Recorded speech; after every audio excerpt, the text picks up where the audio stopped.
продолжу еще немножко военную тему. В 2008 году вышел фильм «Мы из будущего». Он рассказывает про то, как молодые наглые копатели, как это называется?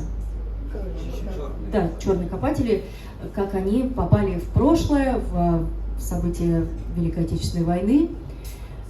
Там еще такой Данила Козловский, такой молоденький, хорошенький. Вот. И там есть песня, которую исполняет наша красавица Екатерина Климова. Так называется «Роман с Ниной». «За все спасибо, добрый друг». И когда меня попросили как-то исполнить эту песню, я обратила на нее внимание, взяла в свой репертуар. И я думала, что это написана песня специально для фильма, что она такой новодел, что просто такая стилизация под романс первой половины 20 века. Но выяснилось, что это поэтесса Елизавета Стюарт, ну такая у нее фамилия, потому что ее предки из Шотландии.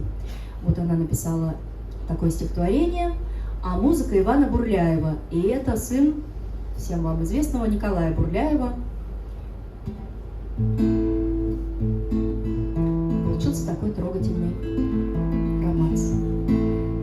За все спасибо, добрый друг, за то, что был ты вправду другом, за тот в медовых травах луг, за месяц тоненький над лугом, за тот в медовых травах луг, за месяц тоненький над лугом, за то селенье над рекой, куда я шла, забыв про усталь, за чувства, ставшие строкой, за строки, вызванные чувством, за чувства, ставшие строкой, за строки, вызванные чувством, за нити легкого дождя, пронизанные солнца светом, за то, что даже уходя, ты все же был со мной за это, за то, что даже уходя, ты все же был со мной за это.